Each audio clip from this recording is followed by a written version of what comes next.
Hello, ladies and gentlemen, and welcome to another episode of The Reading Corner with MooseChangerPat. That's me, in case you're wondering.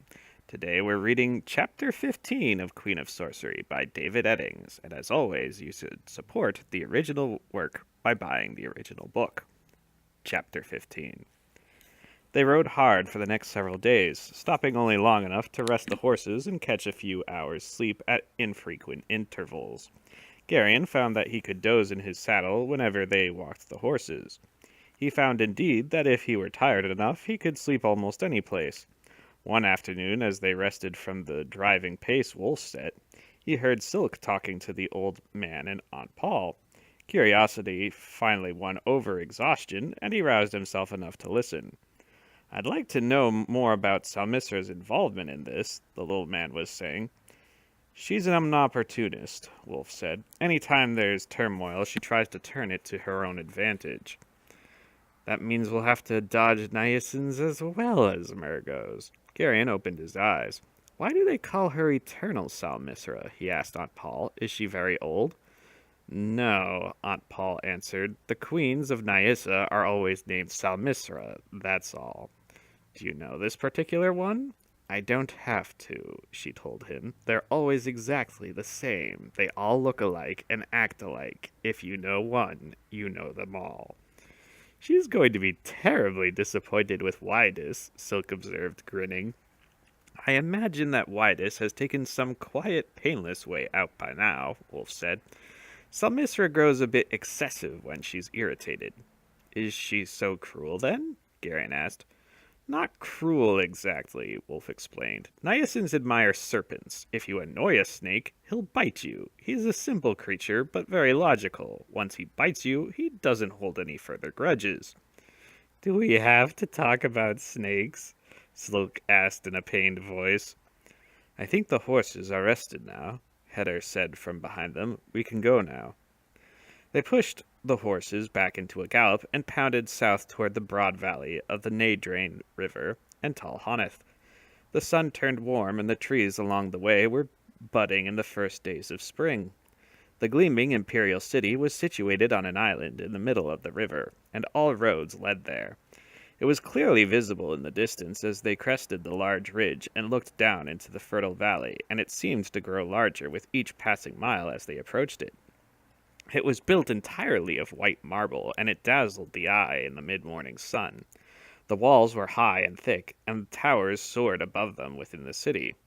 A bridge arched gracefully across the rippled face of the Nadrain to the bronze expanse of the north gate, where a glittering detachment of legionnaires marched perpetual guard.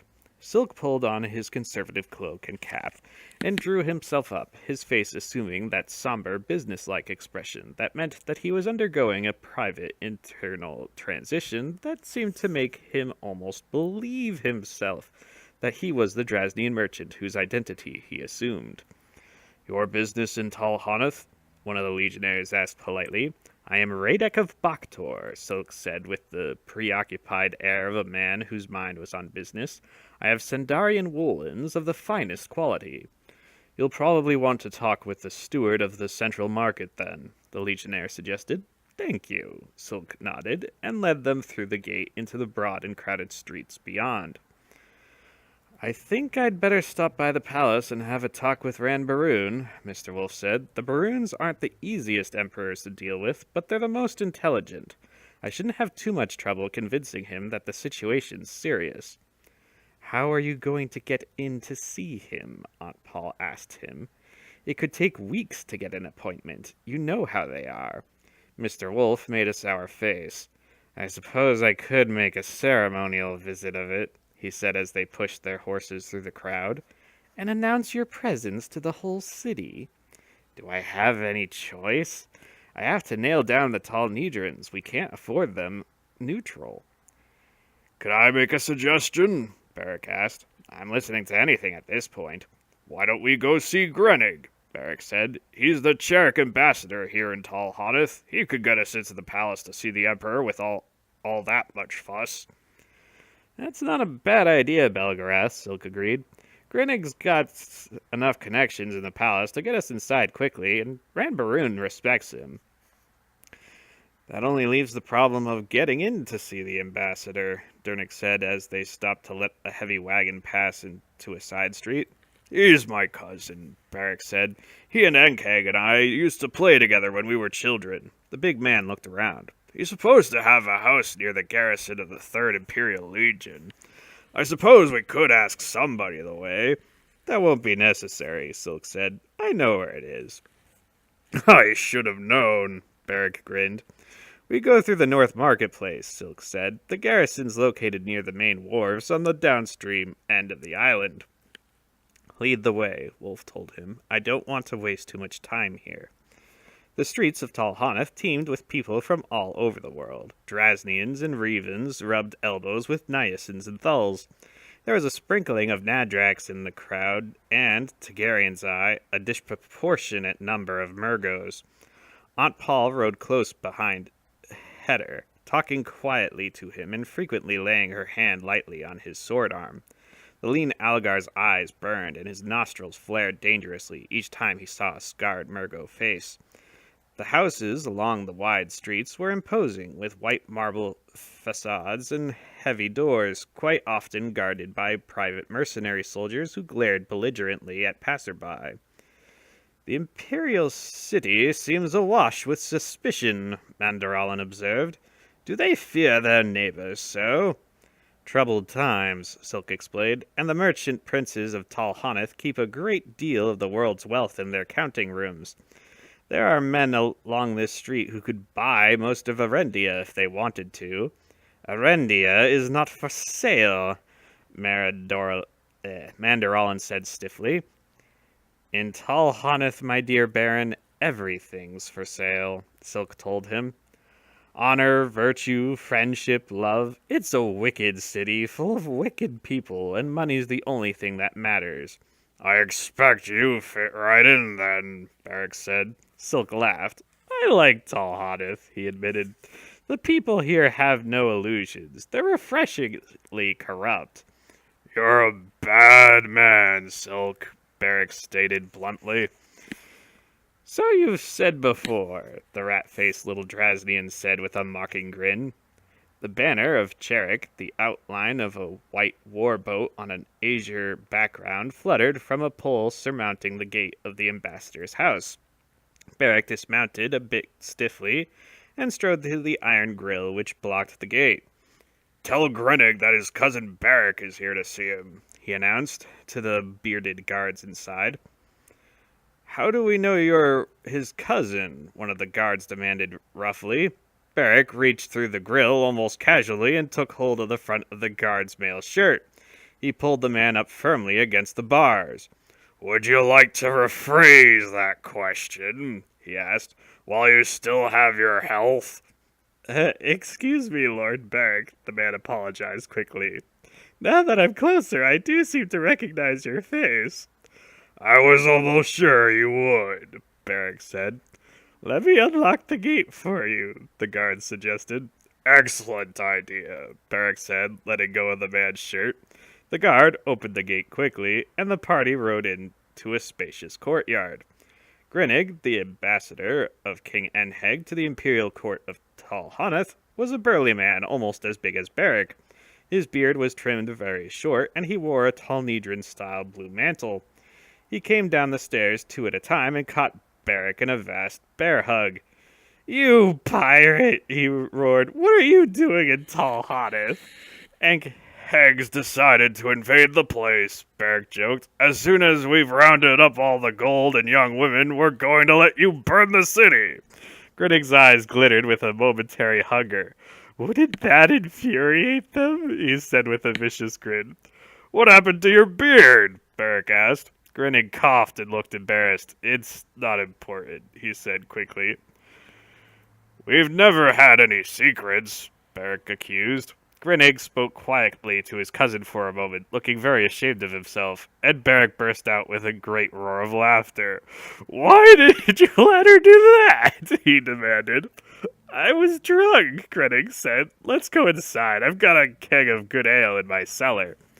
The rest of them followed the 2 big men into the house, and they went down a broad hallway to a room with Cherik furnishings. heavy chairs and benches covered with skins, a rush-strewn floor, and a huge fireplace where the butt end of the large log smoldered. Several pitch-smeared torches smoked in iron rings on the stone walls. "I feel more at home here," Grenig said. A servant brought tankards of dark brown ale for them, and then quietly left the room. Garion quickly lifted his tankard and took a large swallow of the bitter drink before Aunt Paul could suggest something more bland. She watched him without comment, her eyes expressionless. Grenig sprawled in a large, hand-hewn chair with bearskin tossed over it. "Why are you really in Tall Hanath, Beric?" he asked. "Grenig," Beric said seriously, "this is Belgarath. I'm sure you've heard of him." The ambassador's eyes widened, and he inclined his head. "My house is yours," he said respectfully. "Can you get me in to see Ran Baroon?" Mr. Wolf asked, sitting on a rough bench near the fireplace. "Without any difficulty." "Good," Wolf said. "I have to talk to him, and I don't want to stir up any fuss in the process." Beric introduced the others, and his cousin nodded politely to each of them. "You've come to Tall Hanath during a turbulent period," he said after the amenities were over. "The nobility of Tall Nidra are gathering in the city like ravens on a dead cow." "We picked up a hint or two of that on the way south," Silk told him.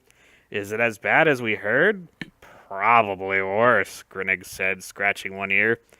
"Dynastic succession only happens a few times in each eon. The Baroons have been in power now for over 600 years, and the other houses are anticipating the changeover with a great deal of enthusiasm." "Who's the most likely to succeed, Ran Baroon?" Mr. Wolf asked. "Right at the moment, the best would probably be the Grand Duke Kador of Tol Vordu," Grinnig answered. "He seems to have more money than the rest. The Hanaths are richer, of course, but they've got 7 candidates, and their wealth is spread out a little too thin. The other families aren't really in the running. The Baroons don't have anyone suitable, and no one takes the Ranites seriously." Garion carefully set his tankard on the floor beside the stool he sat on.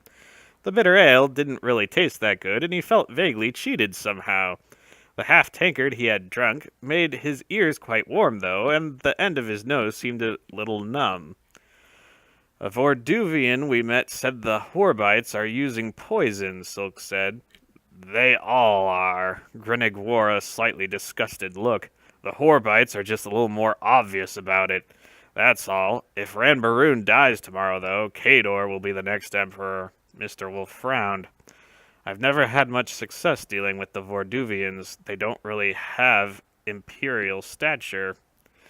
"The old emperor is still in pretty fair health," Grinnig said. "If he hangs on for another year or two, the Hanaths will probably fall in line behind one candidate, whichever one survives, and then they'll be able to bring all their money to bear on the situation.